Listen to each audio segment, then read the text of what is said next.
Como decíamos, algunas de las consecuencias de esta bajante histórica la padecen la flora y la fauna local.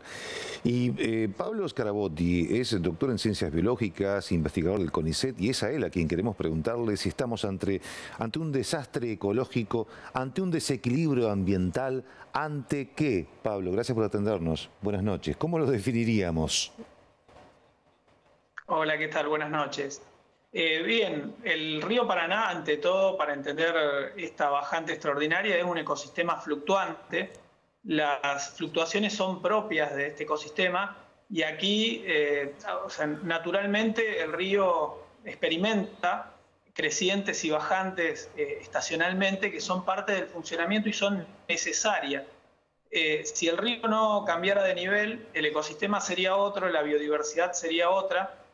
Y el río necesita este pulso de crecientes y bajantes para funcionar. Hoy, obviamente, a lo largo del tiempo, estas fluctuaciones pueden ser extraordinarias como las que estamos experimentando hoy en día. La fauna en general está adaptada a las fluctuaciones y muchas de las especies, y principalmente las especies de importancia económica, tienen adaptaciones para sobrellevar periodos mínimos.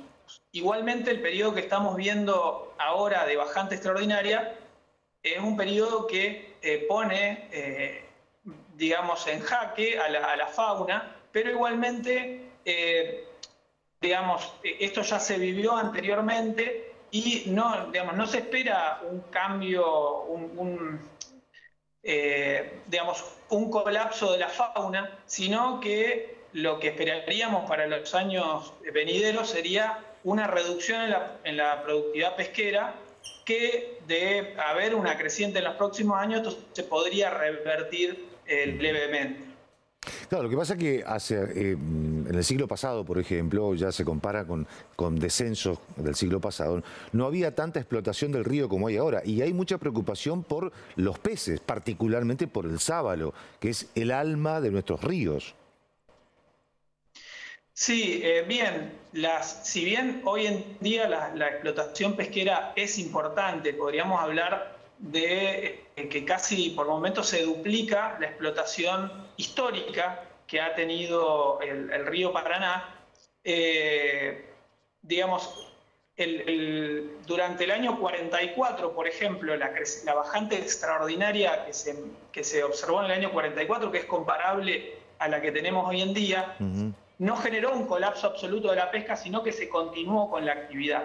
Es importante tener en cuenta que mientras tanto el río mantenga, digamos, su estructura, su funcionamiento natural, el río tiene la capacidad de recuperar sus poblaciones si los niveles de agua se restituyen.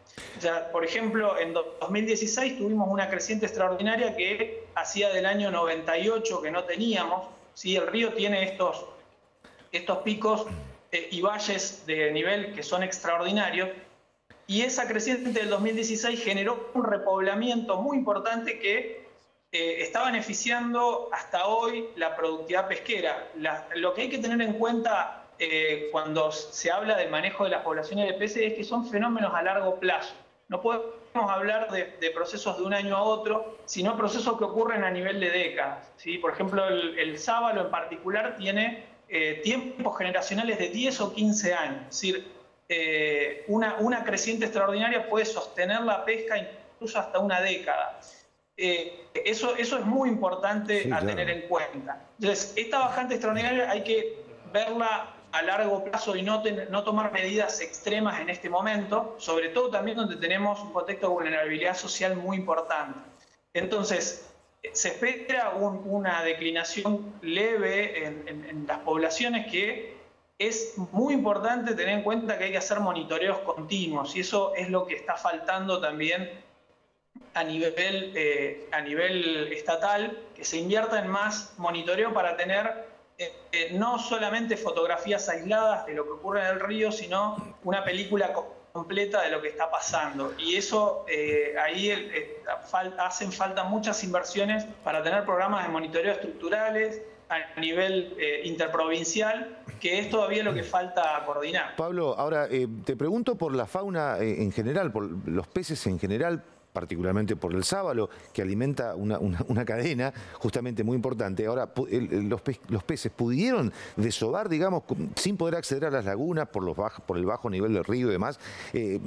¿Algo del sábalo, digamos, pudo desovar en algún momento cuando repuntó un poquito ya por febrero, puede ser?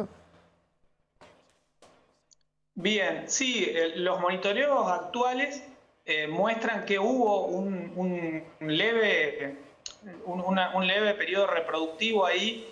Se detectaron juveniles en los monitoreos después de la creciente de marzo, esa creciente muy leve que alcanzó a 3 metros y un poquito más, que fue como un poco tardía durante el verano. Generalmente las crecientes que ocurren al principio del verano son mucho más beneficiosas porque los juveniles tienen todo el periodo de temperaturas cálidas para desarrollarse, crecer y afrontar el invierno con un poco más de tamaño corporal. Esta creciente, esa pequeña pulso de inundación que hubo en marzo, ayudó. Detectó algunos juveniles que se podrían llegar a integrar en las poblaciones, pero bueno, en este cuadro, obviamente, esos juveniles no tienen acceso a los sitios de cría, que son las lagunas y bañados, que tienen tanto alimento como refugio para continuar el crecimiento. O sea, en este contexto, los juveniles esos que nacieron en ese periodo tienen condiciones muy desfavorables y es probable que sobrevivan muy poco hasta el final de la estación fría, que es donde se restablecen las condiciones más favorables. Pablo, la última, perdón por la ignorancia, pero ¿se pueden consumir los peces, digamos, con esta bajante? Más allá del gusto a tierra que pueden llegar a tener, ¿no? Pero ¿se pueden consumir sin problemas? Yo sé que vos sos doctor en ciencias biológicas, no de la ASAL, pero igual te pregunto, por curiosidad. Bueno, la verdad es que tendría que hacerse una evaluación. En general, el principal problema que puede llegar a tener en este contexto el pescado es quizá si se llegan a generar floraciones algales como las que vimos a principios del verano pasado. Sí. En algunos casos, esas floraciones, que es cuando el agua se pone verde y generalmente ocurren en las represas donde el agua está muy quieta, si el pez consume eso puede llegar a tener un gusto amargo y producto de los tóxicos que generan esas algas. Muchas veces los pescadores hablan en términos así coloquiales de que tienen gusto a gamexano, tienen gusto a insecticida, pensando que es de los productos químicos que vienen de los campos.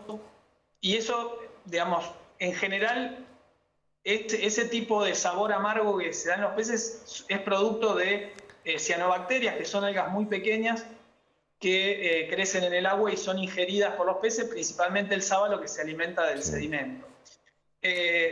También no hay que dejar de lado que en estas condiciones de muy bajo nivel hidrométrico, todos los vertidos que llevan al río están concentrados. Y sabemos que lamentablemente en las grandes ciudades de la Cuenca del Plata los desechos domiciliarios son los vertidos de aguas cloacales, tienen muy poco tratamiento. Así que eso es un problema que perjudica la calidad bacteriológica del agua y a veces también se pueden llegar a detectar esas mismas bacterias en el agua en el músculo de los peces que se consumen. Así que bueno, de consumirlo la recomendación es cocinarlo bien durante un tiempo prolongado para prevenir ese tipo de intoxicaciones de origen biológico que es producido por las bacterias.